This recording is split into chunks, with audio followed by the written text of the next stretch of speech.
All right, welcome back. Today we are going to talk about automation and how to use automation in your projects. So the first thing I'll say about automation is what it is and what it means. And this is something to remember. Automation is changes to a parameter over time. So anytime a parameter changes over time, this is something that we need to program and program as automation. So most parameters can be automated. There are only a couple that I'm aware of that cannot, and that is the solo function and the record function.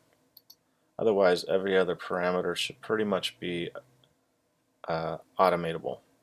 So in your arrangement view, because the arrangement view goes from left to right and is not a loop, and basically we are seeing things in a linear fashion, we'll get this red line that goes across our tracks.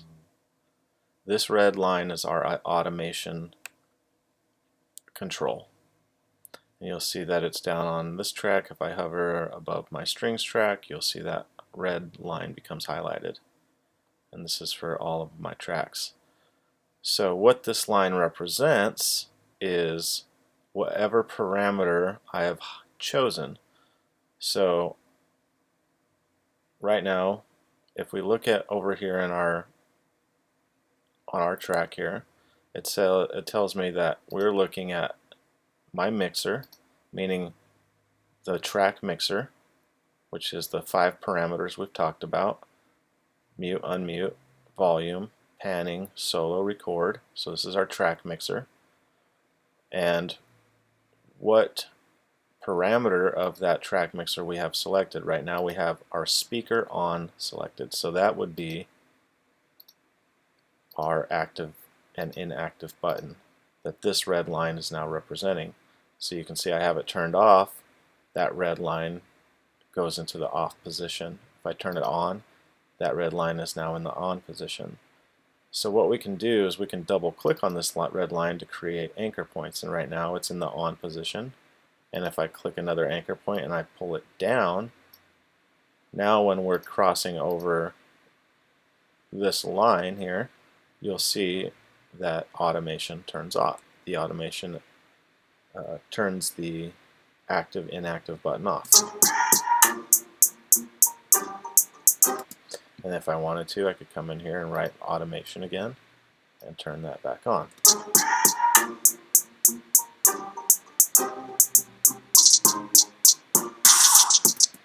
So automation is changes to a parameter over time, and you'll see that now that I've automated the on-off button, active inactive switch, I get a little red square here indicating to me that there is automation written to this parameter. So anytime you have a little red square on a parameter, it's letting you know there's automation written to it. Also, if we come over to our device selector and our parameter control of that device, you'll see that now our mixer, our track mixer, has a red square next to it, and that's indicating to us that somewhere in our track mixer settings and our track mixer parameters, we've got automation written. And then when we look at those parameters in this drop down, then you'll see that the tracks, the speaker on, track inactive, active inactive button is also got that red square. So that is the parameter that has the automation written to that device parameter. So if you ever want to remove automation, then all you need to do is right click on that parameter. So if I want to remove this automation from my track inactive active switch, then I can right click on it and click, and this menu comes up, and you can click show automation, show automation in new lane, or delete automation. So if I click delete automation, now that parameter has been reset. The little red square is gone. It's gone on our device selector, and it's gone on the parameter of that device. So that's how you can remove automation. So let me show you another thing here. So with volume, if I click and select my volume control, all I've done is clicked on it and highlighted it. Now you'll see that again my track mixer pops up as the device, and my track volume selector is now what this red line represents. So if I wanted to create a fade, I can adjust the volume parameter here with this red line and double click again and create a fade at the end of the song. So now that volume will fade out as the song ends. And then if you look over here to the right hand side on that track, in my volume control, you can see that now I have this little red square indicating to me that now I've got automation written to this parameter.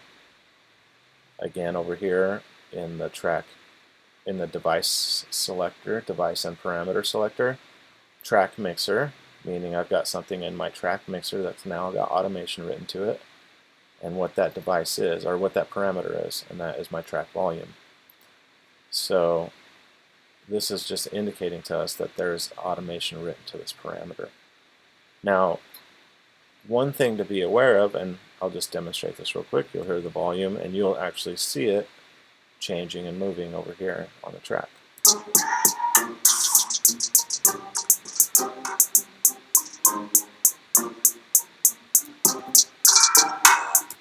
There we go. So there's a demonstration of automation. One thing you need to be aware of though is that if you write automation to a parameter, so right now I have automation written to my volume parameter, if I come over here and I decide to manually change it, to change my volume, then you'll see that that little red dot becomes grayed out, and over here on the device selector and the parameter selector, it's also become grayed out. You can still see the automation written here on my track, but it's grayed out. And the reason for that is because if you write automation to a parameter and then you override it with your own manual controls, essentially what you're telling Ableton is like, don't listen to that automation that I wrote anymore. I've got control over this. So you're telling Ableton to basically back off, ignore automation, and that you're now manually controlling it. So if you want this automation to come back online and be live again, you have two options. Actually, you only have one option, I believe. And that is this button right up here in the top center of your window. And it's this orange arrow button. And if you hover over it, you'll see down in the bottom left-hand information window, it says re-enable automation. So this is going to re-enable any automation that's become overridden by your manually controlling it. So now if I click this on, then you'll see now my automation is back online and my volume is now going to adhere to this parameter adjustment. So one thing to know about using a volume automation is I really don't recommend doing it, because what happens then is if I come in here and I'm automating my volume control on my track, and let's say now I really like the automation that I've written to it. I like when it goes down in volume, I like when it comes back up, and the automation is good, but now I want to control the overall volume of the track and say just bring everything down a few decibels. Well, now I can't do that because I've got automation written to that control. And so now if I change this volume control manually, my automation stays in place, it just becomes overridden, and now my overall volume is stuck at negative 13.3 decibels or whatever it is that you've chosen. So I'm going to go ahead and right click on this parameter and click delete automation. I'll set my volume parameter back to 0.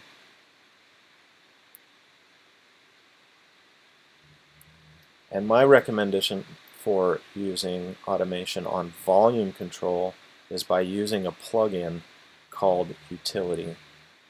So I'm going to load that plugin onto my drum track, and I'm going to use that Utility plugin as my volume automation. So where we do that is we come over to our left-hand side window over here, and we have all these plugins, audio effect plugins. So these are audio effects that we can put on audio clips. And we'll scroll down to this plugin right here called Utility. And remember, if you open these folders up of any of these plugins, you'll see a whole bunch of presets. So if I open up Utility, you'll see there's a lot of presets in here. However, if you just drag the folder of that plugin onto a track, rather than choosing a preset, then you'll get the plugin loaded in with 0 presets. So just always keep that in mind. So now what Utility, if you look down here in my device rack for the drum track, I have Utility in here. And basically all it is I have one volume control, a gain control in fact, and then I have a panning control. I'm not going to mess with any panning here. I'm just going to mess with my volume control. So now that I have this device selected and I've selected this parameter, the volume parameter or gain parameter, on my drum track over here, you will see that now my device selector has shown the Utility plugin. So this is the Utility plugin, and because I selected the gain control, you'll see that the parameter of that device comes up as gain control. So now this red line in my session represents gain control. And as I change this, you'll see that now down here on the Utility plugin, I get that little red square indicating that automation has been written to this parameter.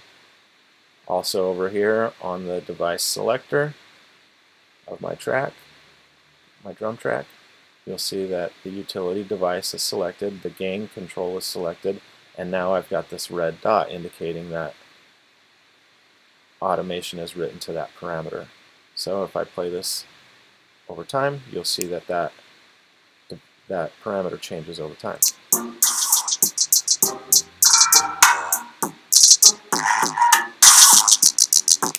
Obviously I went too much on that, and that is something you need to be aware of, is that any minor adjustments with the Utility plugin can be pretty drastic, so you may want to keep that in mind. But now look what happens is that I can come in here and I can write volume automation with my Utility plugin, but I still have my overall volume control for the track. So with the Utility selected, you can see where that volume automation is going to take place, but I still have the overall volume control that does not have automation written to it. Therefore, I can control the entire track's volume and still maintain my volume automation. So that's why I recommend that if you're doing volume automation, that you do it with the Utility plugin. Alright, so let's look at another parameter here. I'm going to go ahead and if you want to see your automation here in another lane, they call this an automation lane. And you'll see that down at the bottom of all of your tracks, you have a plus button here. And that just gives you kind of an invisible, a lane to adjust your volume automation without having kind of the interference of the waveform sitting right behind it. So this just gives you another kind of window to work in. Now what you can do is you can always minimize that and it will go away. So one thing that you need to be aware of is that if you know that you've written automation to the Utility plugin, you can always come back down here and click on the Utility plugin parameter to pull that automation up again. Because what happens is as soon as you adjust a different parameter on any other device, so let's say I go to my track mixer and I adjust my volume, now this red line represents my volume and you can't see the automation that I wrote for the Utility plugin unless you actually go and select that device.